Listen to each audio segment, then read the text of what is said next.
আসলে আজকে একটি বিষয় আমি বেছে নিয়েছি। আমরা আ রাজ্যের বিষয় দীর্ঘদিন ধরে শুনে আসছি এবং আমি সেই ধারাবাহিকতায় একটি বিষয় নিয়ে আলোচনা করব। একটি পদের উপরে আ আমরা একটু নজর দেই। সেটি হচ্ছে লুক তার ২২ অধ্যায় ২৯ পদ। এই জায়গাটাতে আ একটি গুরুত্বপূর্ণ কথা যীশু খ্রিস্ট বলেছেন। লুক তার ২২ অধ্যায় ২৯ পদ। এখানে আছে, "আর আমার পিতা যেমন আমার জন্য নিরূপণ করিয়াছেন, আমিও তেমনি তোমাদের জন্য এক রাজ্য নিরূপণ করিতেছি।" আচ্ছা, আমরা খেয়াল করি যে যীশুখ্রিস্ট ঠিক ক্রুশবিদ্ধ হওয়ার আগে শিষ্যদের সঙ্গে ভোজে বসেছিলেন। তখন তিনি বললেন যে, "যেমন আমার পিতা আমার জন্য এক রাজ্য অর্পণ করিয়াছেন, তেমনি আমিও তোমাদের জন্য এক রাজ্য নিরূপণ করিতেছি।" আমরা এই পথটা যখনই আমরা উপলব্ধি করি, এর সাথে আরো কিছু আ বিষয় মনে পড়ছে আমি বিশ্বাস করি আমাদের। সেটা হচ্ছে যে এই রাজ্যের সূত্রপাতটা কিভাবে হলো? যীশুখ্রিস্ট বলছেন যে, "আমার পিতা যেমন আমার জন্য নিরূপণ করেছে।" তার মানে ঈশ্বর যে রাজ্য আগে আদম হাওয়ার মধ্যে ছিল, একইভাবে আমরা জানি প্ল্যান বি হচ্ছেন যীশুখ্রিস্ট। তিনি যখন এই পৃথিবীতে আসলেন তখন তার আ আমরা দেখি দানিয়েল তার ৭ অধ্যায়, তার আগে আমরা দানিয়েল ৭ অধ্যায়ে যাওয়ার আগে আমরা দানিয়েল ২ অধ্যায় ৪৪ পদ দেখি। এই যে রাজ্য হস্তান্তরের কথা বলা হচ্ছে, একটু আগে আমরা দেখলাম লুকে, যে সেই যীশুখ্রিস্ট বলছেন, "আমাকে যে রাজ্য দত্ত হয়েছে, নিরূপণ করা হয়েছে, তা সেই শিষ্যদের মধ্যে সেই রাজ্য নিরূপণ করা হচ্ছে।" আমরা এই এতটুকু জেনে এবার আমরা চলে আসি দানিয়েল তার ২ অধ্যায় ৪৪ পদে বলছে, "আর সেই রাজগণের সময় স্বর্গের ঈশ্বর এক রাজ্য স্থাপন করিবেন, তা কখনো বিনষ্ট হইবে না, এবং সেই রাজত্ব অনন্ত জাতির হস্তে সমর্পিত, সে রাজ্য অন্য জাতির হাতে সমর্পিত হইবে না, তাহা ওই সকল রাজ্য চূর্ণ ও বিনষ্ট করিয়া আপনি চিরস্থায়ী হইবে।" এই যে আগে থেকে ভবিষ্যৎবাণী করা হচ্ছে যে সে রাজগণের সময় সে স্বর্গের ঈশ্বর এক রাজ্য স্থাপন করবেন, তা কখনো বিনষ্ট হইবে না, এবং শেষে কি বলছে যে অন্য সকল রাজ্য চূর্ণ ও বিনষ্ট করিয়া আপনি চিরস্থায়ী হইবে। তার মানে এখন আমরা দেখি এখন কিন্তু শয়তানের রাজত্ব চলছে, তাই না? তো এই শয়তানের রাজত্ব ঈশ্বরের রাজ্য, সেই স্বর্গের ঈশ্বরের সেই রাজ্য এসে চূর্ণ বিচূর্ণ করবেন, চূর্ণ ও বিনষ্ট করবেন, এবং তিনি নিজে চিরস্থায়ী হইবেন। অর্থাৎ এই এর পরেই আমরা আবার দেখি দানিয়েল তার ৭ অধ্যায় ১৪ পদ। এখানে সেই রাজ্য হস্তান্তর হচ্ছেন। এখানে সেই আ যীশু খ্রিস্ট, আমরা যেটা লুকে দেখে আসলাম যে তাকে সেই রাজ্য, তিনি বলছেন যে রাজ্য দত্ত হইয়াছে, তাকে দত্ত হইয়াছিল যীশু খ্রিস্টকে, সেটা নিরূপণের কথা বলছেন শিষ্যদের কাছে। এখন দানিয়েলের ৭ অধ্যায় ১৩-১৪ পদে আছে যে, "আমি রাত্রিকালীন দর্শনে দৃষ্টিপাত করিলাম, আর দেখো আকাশের মেঘ সহকারে মনুষ্যপুত্রের ন্যায় এক পুরুষ আসিলেন।" এই মনুষ্যপুত্র হচ্ছেন সে যিশু। মনুষ্যপুত্রের ন্যায় এক পুরুষ আসিলেন, তিনি সেই অনেক দিনের বৃদ্ধের নিকটে উপস্থিত হইলেন। অনেক দিনের বৃদ্ধ কে? আমাদের পিতা ঈশ্বর। তাহার সম্মুখে আনিতে হইলেন। এবার আছেন ১৪ পদে মূল কথা। "আর তাহাকে কর্তৃত্ব, মহিমা ও রাজত্ব দত্ত হইল।" তার মানে সেই মনুষ্যপুত্রকে কি দত্ত হইল? কর্তৃত্ব, মহিমা ও রাজত্ব দত্ত হইল।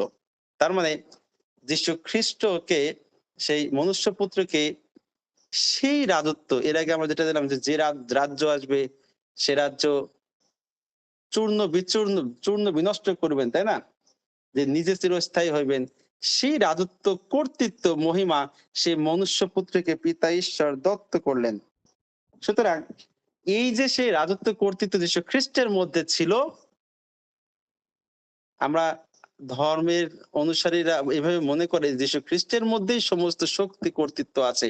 মানে এমন ভাবে আমরা সেটাকে এক্সপ্লেন করি, কিন্তু সেই একই কর্তৃত্ব, একই রাজত্ব, একই ক্ষমতা আমাদেরকে দিয়ে গেছে, এটা হয়তো আমরা অনেক সময় বুঝতে পারি না।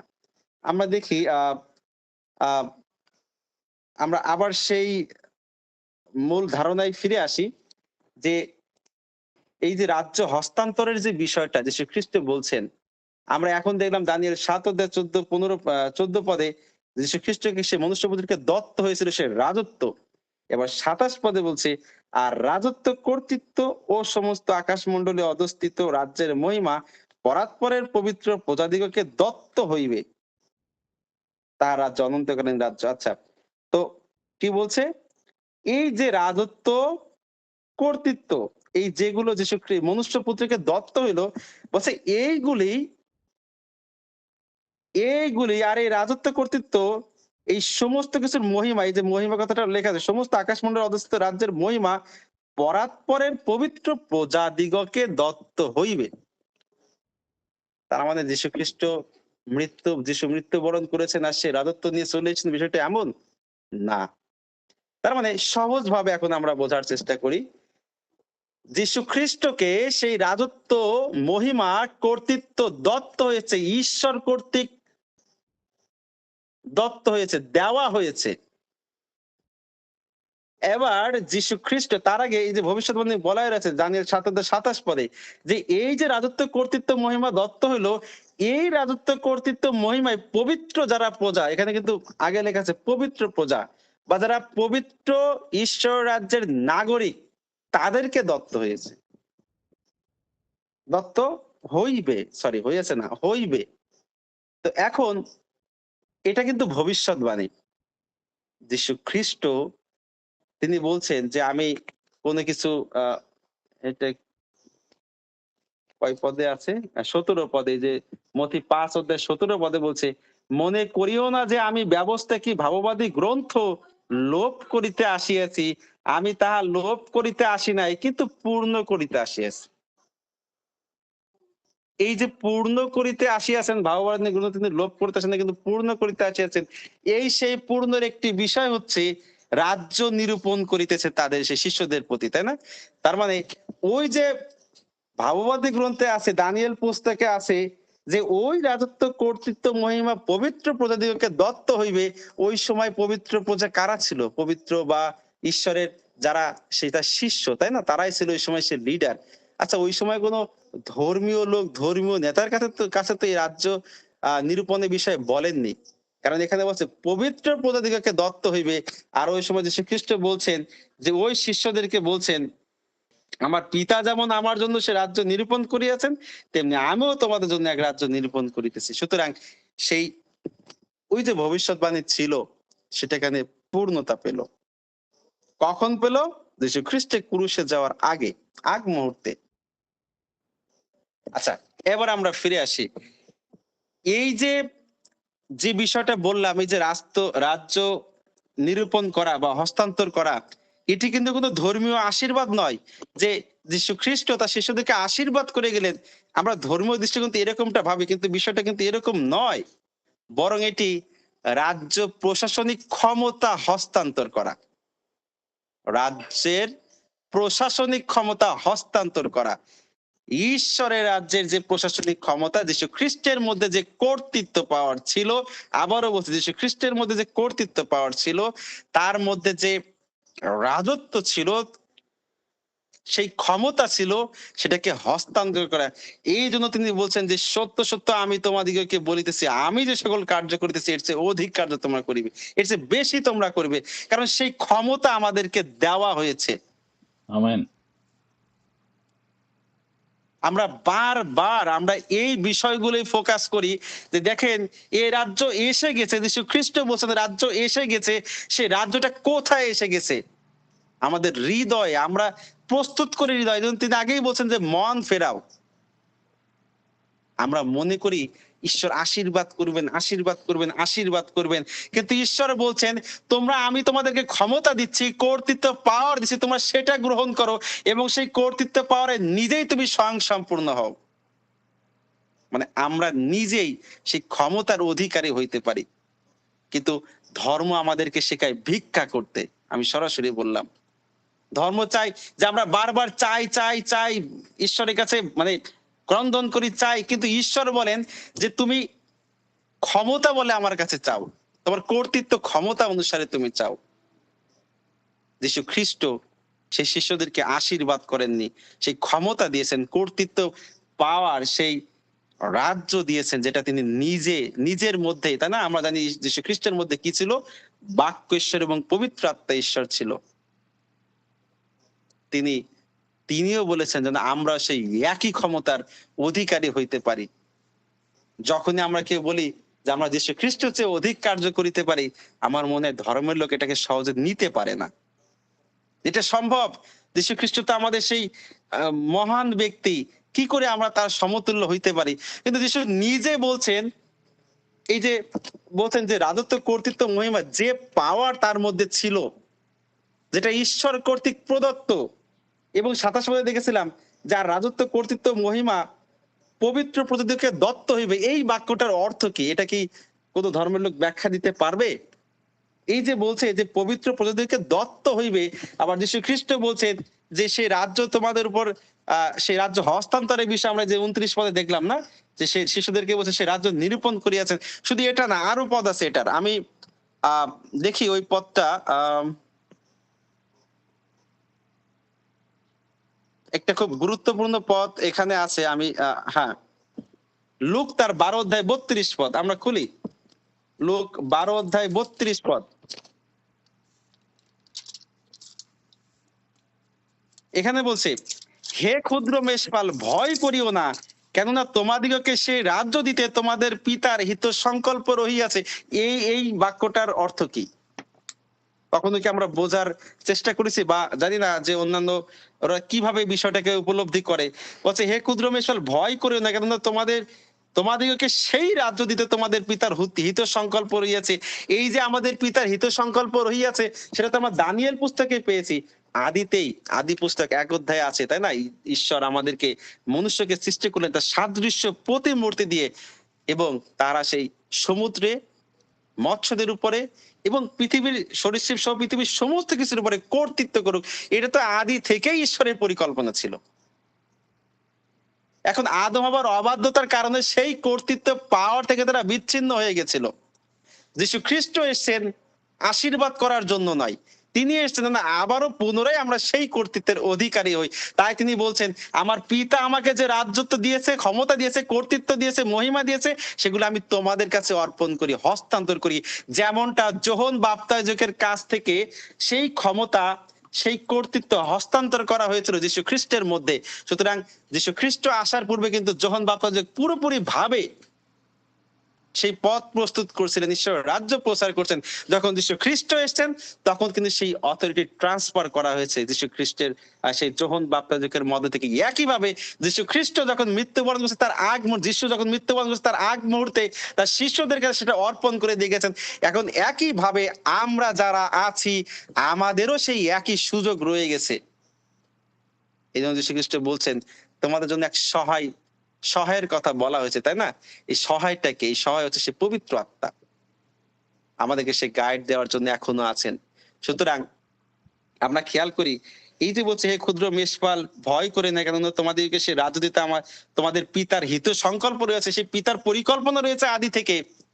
এখন বলছেন শিষ্যদেরকে যে তোমার সেই রাজ্যের, কি বলছে, আর আমার পিতা যেমন আমার জন্য নিরূপণ করিয়াছেন, আমিও তেমনি তোমার জন্য এক রাজ্য নিরূপণ করিতেছি। তার মানে এই যে স্থানান্তর হলো, তাই না, হস্তান্তর হলো, তাহলে আমরা কি বুঝতে পারছি বিষয়টা, যে সেই শিষ্যদের মধ্যে সেই কর্তৃত্ব, মহিমা, ক্ষমতা, রাজত্ব দত্ত হইল।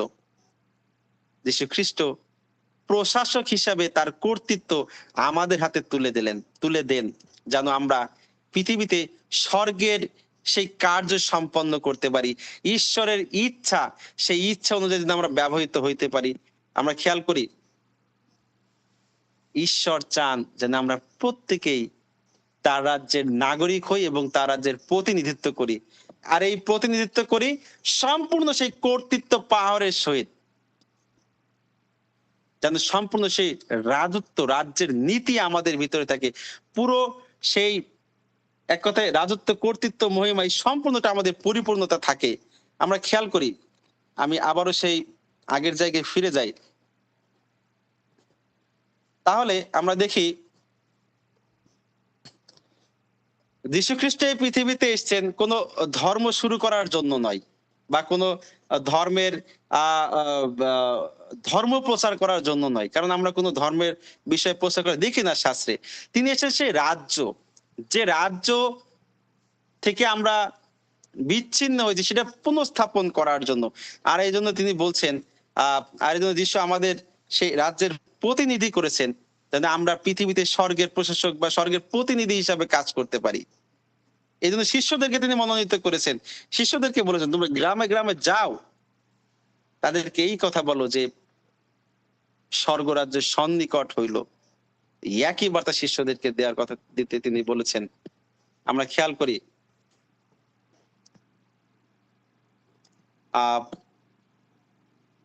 মথি তার 28 অধ্যায় 18 থেকে 19 পদ আছে। একটা গুরুত্বপূর্ণ বিষয় আছে এখানে।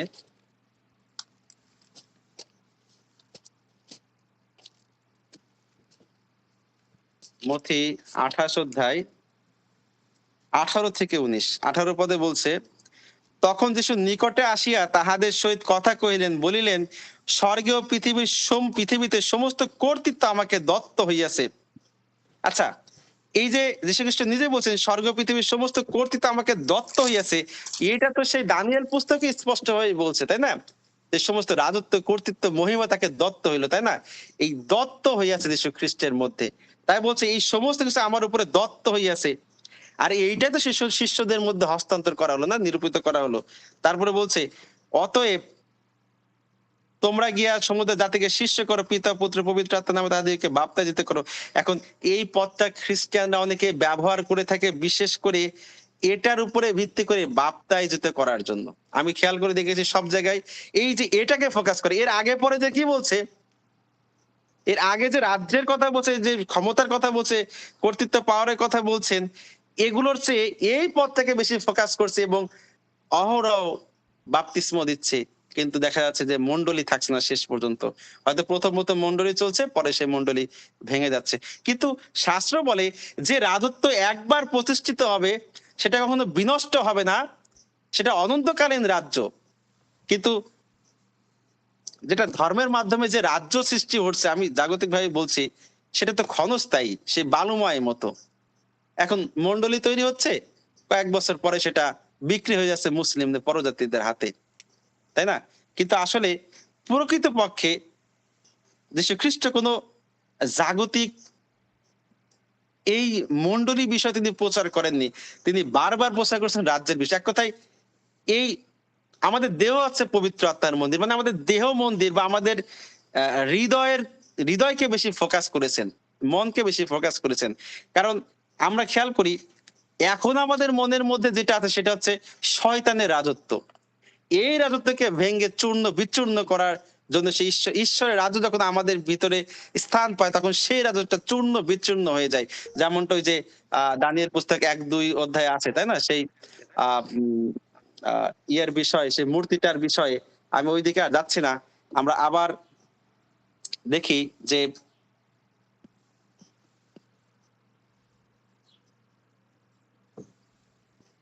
মথি তার 16 অধ্যায় 19 পদ, আমরা এর আগেও এই গত কয়েকদিন আগে এই বিষয়টা নিয়ে আলোচনা করেছি।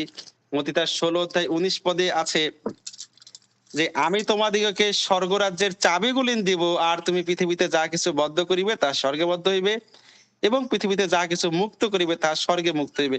এখন তখন তিনি শিষ্যদিগকে এই আজ্ঞা দিলেন, আমি যে সেই খ্রিস্ট, এই কথা কাকে বলিও না। আচ্ছা, এইদিকে না, তাহলে মূল যে বিষয়টা, যে স্বর্গরাজ্যের চাবিগুলিনের বিষয়। এখন এই যখন শিষ্যদেরকে বলছেন না যে সেই রাজ্য নিরূপণের যে বিষয়টা আমরা একটু আগে দেখলাম, লোক পুস্তকে আছে, তো যখন আমাদের মধ্যেও একইভাবে সেই স্বর্গরাজ্য। আমরা জানি কি, যখন বাক্য ঈশ্বর এবং পবিত্রাত্মা ঈশ্বর আমাদের হৃদয়ে থাকে তখন সেটা স্বর্গরাজ্য। যখন সেটা পুনঃস্থাপিত হয়, আমি পুনঃস্থাপিত এই বিষয়টাই বলবো, কারণ আদিতে আদম হওয়ার মধ্যে ছিল। এই একই ভাবে যখন আমাদের হৃদয়ে সেটা স্থান পায়, তখন কি হয়? তখন এই যে আমরা যে পদটি পাঠ করলাম, যে এই স্বর্গরাজ্যের চাবিগুলিন, তখন সেই চাবিগুলির সেই জ্ঞান আমরা বুঝতে পারি, সেই নিগুড় তত্ত্ব আমরা বুঝতে পারি। এবং তখন এই ক্ষমতা যে কর্তৃত্ব আমাদেরকে দত্ত হইয়াছে, তার মধ্যে এটাও থাকবে যে পৃথিবীতে যা কিছু বদ্ধ করবে তা স্বর্গে বদ্ধ হইবে, এবং পৃথিবীতে যা কিছু মুক্ত করবে তা স্বর্গে মুক্ত হইবে। একইভাবে যখন আমাদের মধ্যে সেই যীশু খ্রিস্টের যে রাজত্ব, কর্তৃত্ব, মহিমা তার মধ্যে যেটা ছিল, তিনি সেটা হস্তান্তর করেছেন, নিরূপণ করেছেন আমাদের মধ্যে, সেটা যখন ফাংশন হয়, এক কথায় আমরা যখন সেই কর্তৃত্ব পাওয়ার ফিরে পাই, তখন লূক 10 অধ্যায় 19 পদে বলছে, দেখো আমি তোমাদিগকে সর্প বৃশ্চিক পদতলে দলিত করিবার এবং শত্রুর সমস্ত শক্তির উপরে কর্তৃত্ব করিবার ক্ষমতা দিয়াছি, কিছুতেই কোনো মতে তোমাদের হানি করিবে না। এই কর্তৃত্ব ক্ষমতা আমাদের মধ্যে থাকবে, এবং তখন শুধু সর্প বৃষ্টিক এক কথায় শয়তান দিয়াবল কোনোভাবেই আমাদের কোনো ক্ষতি করতে পারবে না। সেই তাই বলছে শত্রুর সমস্ত শক্তির উপরে কর্তৃত্ব করিবার ক্ষমতা দিয়েছে। আমেন। সুতরাং আমরা খেয়াল করি, রাজ্যের নাগরিকরা কর্তৃত্বে পরিচালিত হয়, অনিশ্চয়তায় নয়। আমাদের মূল বিষয়টাই হচ্ছে, দেখেন, ঈশ্বর আমাদেরকে সম্পূর্ণরূপে এমন ভাবে সৃষ্টি করেছেন যে আমরা রক্তে মাংসের মানুষ, কিন্তু আমরা সম্পূর্ণ, আমরা সে রাজার অধীনে, সম্পূর্ণ আমাদের পাওয়ার অফ চয়েস আছে, আমাদের কর্তৃত্ব পাওয়ার আছে, আমাদের ক্ষমতা আছে, রাজত্ব আছে, কারণ আমরা ঈশ্বরের সন্তান হইবার ক্ষমতা পাই। ঈশ্বর যদি রাজা হন, তাহলে আমরা সে রাজপুত্র। তো যখন আমরা নিজেকে রাজপুত্র হিসাবে দাবি করছি, আমরা ঈশ্বরের সন্তান, তাহলে অবশ্যই আমাদের মধ্যে সেই ঐশ্বরিক রাজার, সেই রাজার যেমন ক্ষমতা, এই একই ক্ষমতা তিনি আমাদেরকেও দিতে চান। তাই বলছে শাস্ত্র যে তিনি অল্পই ন্যূন করিয়াছেন তাহার অপেক্ষা, তাই না? তো আমরা কিন্তু একেবারে নিচু না, বা আমরা কিন্তু সমস্ত সৃষ্টির উপরে আমাদেরকে ঈশ্বর একটু স্পেশাল ভাবে সৃষ্টি করেছেন, আমাদেরকে সেই কর্তৃত্ব পাওয়ার দিয়েছেন। এক কথায় আমি যেটা বলতে চাচ্ছি, যে রাজ্যের নাগরিকেরা কর্তৃত্বে পরিচালিত হয়, কোনো অনিশ্চয়তায় নয়। এই কর্তৃত্ব পাওয়ার আমাদের মধ্যে বিদ্যমান থাকতেই হবে, এটাই ঈশ্বরের ইচ্ছা। আর আমরা এই যে চাবিগুলিনের বিষয়, যে রাজ্যের জ্ঞানের বিষয়, এই জ্ঞান, এই নিগুড় তত্ত্ব আমাদের বুঝতে সাহায্য করে। আমরা সেই অধিকার পেয়ে থাকি, অধিকারের সহিত আমরা ঈশ্বরের কাছে চেয়ে থাকি। আমরা খেয়াল করি, তাই এই রাজ্যের নাগরিকের কোনো প্রার্থনা, কোনো ভিক্ষা নয়, এটি হচ্ছে রাজ্যের আদেশের প্রয়োগ। এটা হয়তো অনেকেই অনেকভাবে মনে করে যে আসলে আমরা কিভাবে বলতে পারি, কিন্তু শাস্ত্র বলে যে আমরা অধিকারের সহিত চাইতে পারি। সেই যোগ্যতা যখন আমরা অর্জন করি, সে অনুযায়ী আমরা চাইতে পারি। আর তাই এই যে আমরা প্রার্থনা করি, এই প্রার্থনা হলো স্বর্গীয় হস্তক্ষেপের জন্য পার্থিব লাইসেন্স। অর্থাৎ আমরা রাজ্যের নাগরিক হিসাবে ঈশ্বরের স্বর্গীয় ইচ্ছা পৃথিবীতে কার্যকর করার অনুমতি পাই আমরা। এই জন্য রাজ্যের নাগরিক হিসেবে আমাদের ইচ্ছা এমন হয় যে, প্রভু আমার ইচ্ছা না, তোমার ইচ্ছাই সিদ্ধ হোক, যেমন স্বর্গে তেমন পৃথিবীতে। এই রাজ্যের নাগরিক হিসেবে আমাদেরও ক্যারেক্টার, আমাদেরও ইচ্ছা এরকমটাই হবে, যীশু খ্রিস্টের মধ্যে এমনটা ছিল। তা আমরা খেয়াল করি, আমরা আমরা দুশ্চিন্তাগ্রস্ত না হই, আমরা হতাশাগ্রস্ত না হই, কারণ আমাদের ঈশ্বরের পরিকল্পনা আছে আমাদের জীবন দ্বারা। শুধু সেটাকে আবিষ্কার করতে হবে, আমাদের পরিচয়টাকে, আমাদের আইডেন্টিটিটাকে আবিষ্কার করতে হবে। আমরা যে ঈশ্বরের সন্তান সেটা আমাদের বুঝতে হবে, এবং আমরাও সেই উত্তরাধিকারী। একইভাবে আমরা যীশু খ্রিস্ট এই পৃথিবীতে এসেছেন, এর একটা বিশেষ কারণ হচ্ছে যেন আমরা সেই অন্ধকারের ক্ষমতা থেকে মুক্ত হয়ে সেই রাজ্যে হস্তান্তরিত হই। এক কথায় সেই অন্ধকার থেকে বের হয়ে আসতে পারি, এসে ঈশ্বর যে আদি থেকে যে জ্যোতি, যে আলোর ব্যবস্থা করেন, সেই আলোর জগতে প্রবেশ করি, সে রাজ্যে আমরা হস্তান্তরিত হই। আর এই জন্য আমাদের সব থেকে বড় বিষয় হচ্ছে মনের পরিবর্তন। তাই তিনি বারবার এই মনের পরিবর্তনের কথা কিন্তু বারবার বলেছেন, যেন আমরা মনের পরিবর্তন আমাদের মধ্যে যখন হয় তখন আমরা ধীরে ধীরে সেই রাজ্যের অধিকারী হই। ওই সময় শিষ্যরাও কিন্তু সেই জন্য প্রস্তুত ছিল, তাই তাদের মধ্যে সে রাজ্য হস্তান্তর করে গিয়েছিল, হইয়াছিল। একইভাবে আমাদেরও সেই একই বিষয়। আমরা যেন আহ আমি যেটা বলতে চাই সেটা হচ্ছে যে আমরা নিজেকে অনেকভাবে এমনটা মনে করি যে আমরা তো দারিদ্রতার মধ্যে বসবাস করছি বা এই কষ্ট সেটা, মানে পৃথিবীতে আমরা এই জাগতিক মোহে পড়ে আমরা ভুলেই যাই যে ঈশ্বরের কি ইচ্ছা আমাদের জীবন দ্বারা। যখন আমরা নিজের এই পরিচয়টা খুঁজে পাই তখন আমাদের মধ্যে আলাদা একটা তৃপ্তি কাজ করে। তাই আমরা আহ এভাবে উপলব্ধি করি যে আমরাও যে যীশু খ্রিস্টদের শিষ্যদেরকে যে রাজ্য অর্পণ করেছেন, যেন আমরাও সেই রাজ্যের অংশ হতে পারি। আমাদের মাধ্যমে যেন সেই রাজ্য প্রকাশিত হয়, ঈশ্বরের রাজ্য, যেন আমরা প্রতিদিন সেই স্বর্গরাজ্যের নীতিমালা অনুযায়ী চলতে পারি এবং পৃথিবীতে সেই ঈশ্বরের যে পরিকল্পনা সেটা যেন আমাদের জীবন দ্বারা বাস্তবায়িত হয়।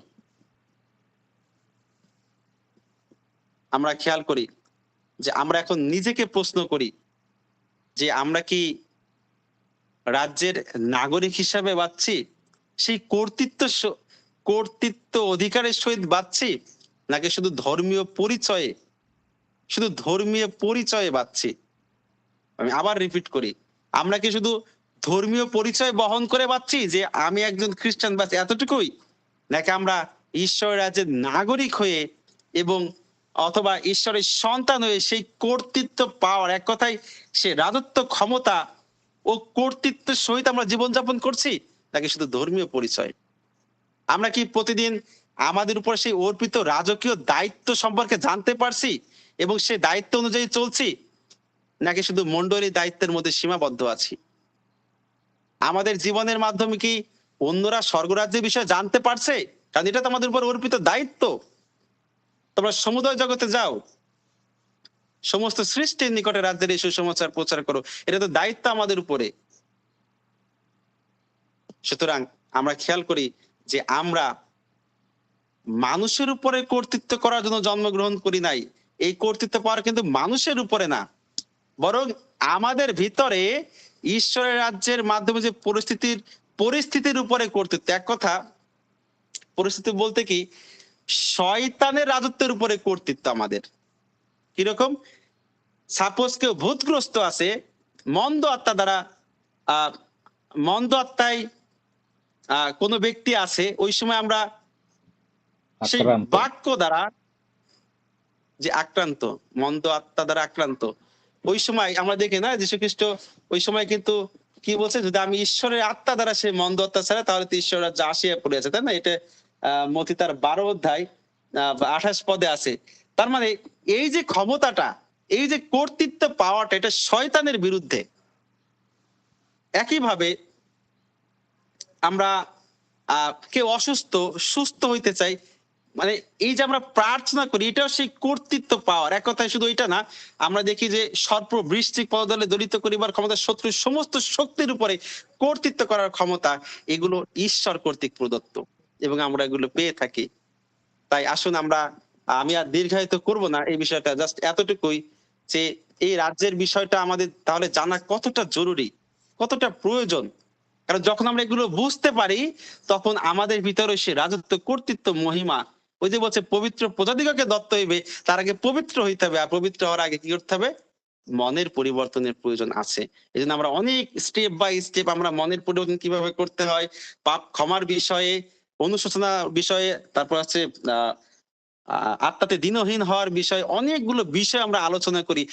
সর্বোপরি আমরা সেই পবিত্র প্রজা বা পবিত্র নাগরিক হয়ে উঠি, আমাদের মধ্যে সে রাজত্ব, কর্তৃত্ব, মহিমা না আমাদের মধ্যে সে দত্ত হয় এবং আমরা সম্পূর্ণ কর্তৃত্বে পরিচালিত হই। ঈশ্বর তার নিজ বাক্যে আশীর্বাদ দান করুন। ধন্যবাদ সকলকে। শ্রদ্ধা স্যার যদি কিছু শেয়ার করতেন শেষ করুন। প্রভুর গৌরব করি এই সুন্দর বাক্যের জন্য, ধন্যবাদ করি এবং উৎসাহ দেই আমাদের বিশ্বাস বাবুকে। আমি একটু ছোট একটা বিষয় একটু আনবো দয়া করে। সেটা হলো 22 অধ্যায় 28 পদ, লুক। আমরা 29 পদ সহ এতক্ষণ আমরা এর বিস্তার শুনলাম। 28 পদটা কি বলে? কেন যীশুখ্রিস্ট আমাদের নিরূপণ করতে শিষ্যদের নিরূপণ করতে ইচ্ছা করলেন? সেই ইচ্ছাটা কি কারণে এই 29 পদটা বললেন কেন? এখানে 28 পদে আছে, তোমরাই আমার সকল পরীক্ষার মধ্যে আমার সঙ্গে সঙ্গে বরাবর রহিয়াছ। আর এর জন্য আর আমার পিতা যেমন আমার জন্য নিরূপণ করিয়েছেন, তেমনি তোমাদের জন্য এক রাজ্য নিরূপণ করিতেছি। অর্থাৎ এই সমস্ত রাজ্যের শক্তি এই প্রভুর সঙ্গে থাকার কারণেই আমরা এগুলা পেয়ে থাকি। বিশ্বাস করি প্রভু তার বাক্যে আশীর্বাদ করুন। ধন্যবাদ বিশ্বাস বাবু।